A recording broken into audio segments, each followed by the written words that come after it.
This is Jamey from Stillmeyer Games, and today I'm going to talk about my favorite mechanisms in Wonderland's War, a game from Skybound Studios that is kind of like Quacks of Quedlinburg meets, I don't know, kind of Dune Imperium, because you're having some combats where multiple players are involved. I think that's a somewhat apt comparison. I love the bag building in the game. There's really a lot that I really love about this game. I love the bag building. In general, I love bag building as a mechanism where you're putting tokens into a bag, you're drafting them from this tea party that you're attending, you're putting these tokens in a bag, and every time you are in a combat, like here, I don't think I was actually in this combat, but if you were, no, I am. Nope, this is me. I'm not in this combat. You get to draw from your bag and try to have the most power or in that combat itself. I forget the resource that you're using for that. And one of the neat things about the game is that the way that you bust is a little different than like in Quacks of Quedlinburg, because you can bust as you're drawing tokens out of the bag. There are these madness tokens in the bag that you can draw out. And every time you pull out a madness token, you need to remove one of your tokens from the combat. And the way you bust is not from drawing a certain number of madness tokens, but rather if you have no units left in the combat as a result of drawing madness tokens. And whenever you have drawn 4 madness tokens, you get to refresh your entire bag. And so all those madness tokens go back in the bag, but so have all other tokens that you've drawn or that you have kind of in your reserve from previous completed combats. And so it can kind of be this moment, a pretty good moment really, to still be in the combat but reach your full madness, because so much stuff goes back in the bag and you have the potential to continue going.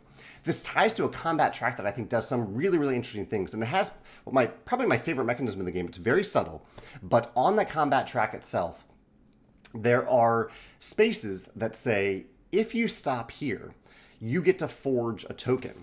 And forging means that you'll take one of the tokens that you've pulled out of your bag during that combat, and you'll place it on your player mat on these slots over here, and you get an instant bonus, and you also get the potential for paired bonuses. There's a little paired bonus there, so if I have a token here and a token there, I get a paired bonus.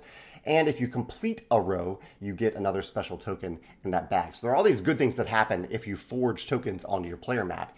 And the combat track is kind of saying, hey, do you want to think about stopping right now? Because if you stop right now, you'll get a forge token at the end of combat. Maybe you'll win combat, maybe you won't. Are you far enough ahead to win combat right now? It's constantly asking you, have you done enough to win this combat or even finish second place in this combat? And asking you, is now the right time to stop because you might get that forge token.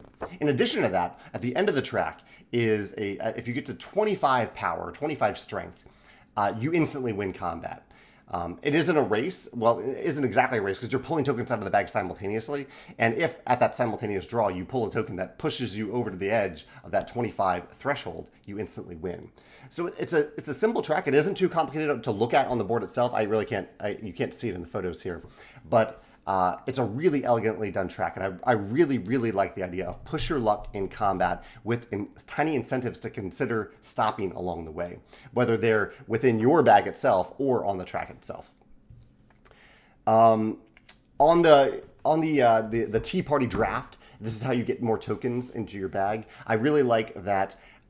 If you it's a rondel, and so you can move as far as you want around this rondel as you'd like to collect a card and get the tokens that come with that card and the other benefits. But if you move so far that you need to completely go around the table again, there's a stopping point at the head of the table, and it does two things. One, it makes you gain a crystal, which increases your chances of gaining madness, so it's a bad thing. But it also refreshes all the cards on empty slots, empty unoccupied slots around the Tea Party table. And so you get to see more options as well, and you continue going on that turn to pick a card. So I like that there's kind of a reason to go slow around this track so you don't get those crystals, but there's also a reason to speed up because you get to see more options of cards if you get all the way around the table. I thought that was really clever. Yeah, I think that's actually my 3 favorite things about the game right there. How the combat push your luck works, how the power combat track works, and the card draft itself. There's a lot more going on in the game too, but those are my favorite things about it, and I really enjoyed those elements throughout the game. The engine building, the bag building, the combat. Combat felt really good. It didn't feel like I was targeting any particular player because a lot of us were involved in every single combat.